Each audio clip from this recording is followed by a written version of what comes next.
Le M142 HIMARS est sur le front ukrainien depuis un mois. Quels sont les résultats?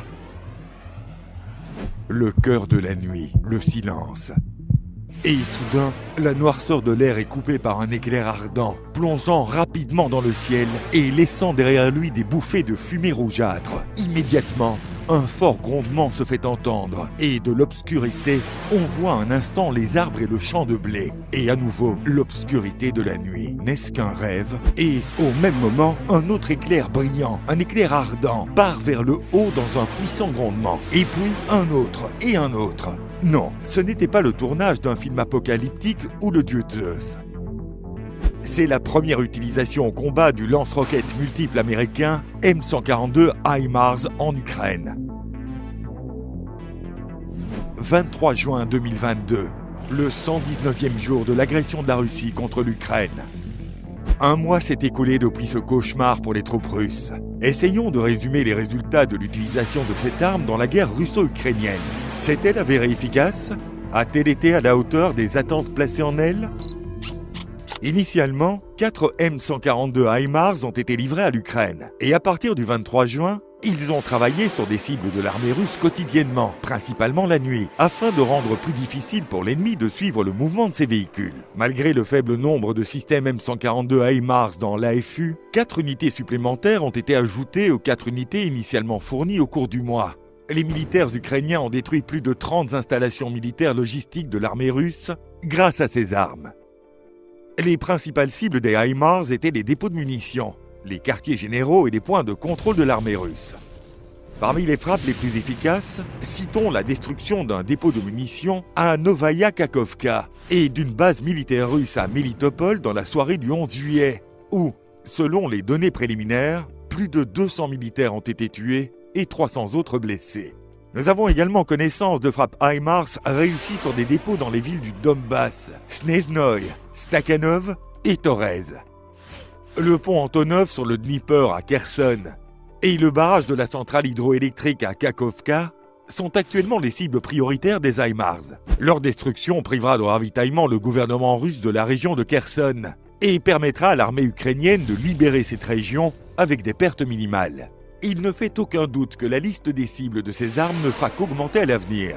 Il y aura certainement des systèmes de défense aérienne, des stations de guerre électronique, des points de communication et d'autres installations de l'armée russe. Alors, ces armes américaines s'avèrent-elles efficaces dans la guerre d'Ukraine? Oui, à n'en pas douter. Tout d'abord, il est déjà évident que les actions offensives de l'armée russe ont complètement ralenti. Après que les troupes russes se soient emparées de l'agglomération de Lysychansk, Severodonetsk, d'une superficie de 850 km² et d'une population de 380 000 habitants avant la guerre, le 3 juillet, c'est-à-dire il y a 3 semaines, elles n'ont aucun moyen de capturer la petite ville de Seversk, d'une superficie de 10 km² seulement et d'une population de 11 000 habitants avant la guerre. Et pourtant, Seversk n'est qu'à 29 km de Lysychansk. Les frappes sur les dépôts et les quartiers généraux ont fait leur travail. Deuxièmement, les soldats et officiers russes sont des êtres humains. Et comme tous les êtres humains, la peur de la mort est inhérente à leurs conditions. Ils savent maintenant que même à des dizaines de kilomètres du front, ils ne peuvent être en sécurité. Tout cela ajoute à la nervosité de l'armée russe.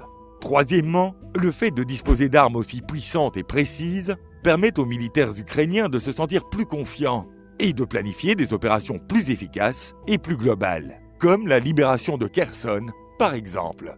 Pourquoi les M142 HIMARS ont-ils été si efficaces que, même au nombre de 8 unités, ils ont réussi, sinon à renverser le cours de la guerre, du moins à assurer un équilibre précaire? Quels atouts les HIMARS ont-ils mis à la disposition des Russes? Il y en a plusieurs. Le premier est la haute précision et la longue portée. Nous avons intentionnellement combiné ces deux facteurs, car c'est leur combinaison qui donne un effet synergique impressionnant. Les Ukrainiens disposent déjà de plusieurs lance-roquettes d'une portée de 70-80 km. Ce sont les vieux lance-roquettes soviétiques 9K-58 Smerch. Mais ces armes ont une très faible précision. Donc, si le M142 HIMARS pour toucher l'objet est suffisant pour envoyer un missile, le 9K-58 Smerch est 10. Et ce n'est pas un fait que l'objet sera touché. De plus, utiliser le Smerch sur des objets situés près d'une zone résidentielle est barbare. Le HIMARS a une déviation moyenne du point de visée à une distance de 70 km de seulement 1-2 mètres. Ainsi, si on le souhaite, le premier tir peut mettre un missile à roquette de 8,9 pouces avec une charge unitaire de fragmentation de 90 kg dans une tranchée de l'ennemi. Le deuxième atout est la mobilité. Le HIMARS peut rouler à 90 km/h sur l'autoroute et peut parcourir 480 km avec un seul réservoir. Il peut donc parcourir des centaines de kilomètres en 24 heures, en plongeant ses obus dans différentes parties du front. Et le troisième atout est le court temps de rechargement. Le HIMARS peut tirer 6 missiles en une seule salve. Ils sont tous dans le même conteneur qui est chargé à l'usine. Ainsi, après que l'unité a tiré ses 6 missiles, un véhicule de transport avec un conteneur chargé s'approche et le HIMARS utilise sa grue pour retirer le conteneur tiré et en mettre un nouveau sur lui. Cette opération ne prend que 5 minutes. Dans les systèmes soviétiques et russes similaires, le même 9K-58 Smerch, ce processus est beaucoup plus long car il est nécessaire de charger un missile dans chaque rail et d'avoir une grue séparée pour cela. En voyant l'efficacité du M142 HIMARS, le président ukrainien Zelensky a dit qu'il aimait le mot HIMARS. Et les États-Unis ont déclaré qu'ils fourniraient 4 autres unités de ce type. Le Royaume-Uni promet également de donner 3 unités de M270 MLRS. Il s'agit du même HIMARS, mais sur une chenille, et il a un conteneur pour 12 missiles et non 6. Cet équipement peut-il renverser le cours de la guerre ? Probablement pas. Après tout, même 12 unités, ou même plus de 20, que les États-Unis et leurs alliés promettent finalement de fournir, sont très peu face à une armée moderne aussi puissante que celle de la Russie. De plus, il ne faut pas oublier qu'avec la très faible défense aérienne de l'Ukraine, la probabilité que les Russes puissent détruire les HIMARS, malgré leur grande mobilité, existe, et elle est élevée. Le commandement russe a déclaré avoir détruit 4 de ces unités, et a même montré une vidéo de la défaite de l'un des HIMARS. Cependant, la vidéo n'est pas très claire, et on ne peut pas en comprendre grand-chose. En outre, un représentant du Pentagone a déclaré que les 8 HIMARS envoyés précédemment sont toujours utilisés par les forces ukrainiennes dans les opérations de combat. Mais, dans tous les cas, l'option de la destruction ne peut être exclue. Quelle conclusion peut-on en tirer ? Nous devrions oublier l'idée d'une arme miracle qui pourrait décider de l'issue de la guerre. Une telle arme n'existe pas, sauf le nucléaire. Mais son utilisation est déjà une folie.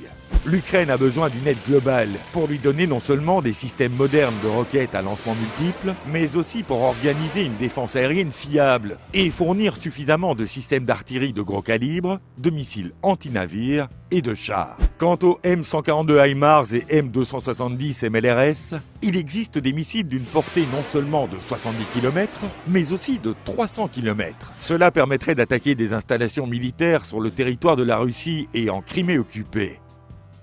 Mais les États-Unis hésitent encore à les remettre aux Ukrainiens.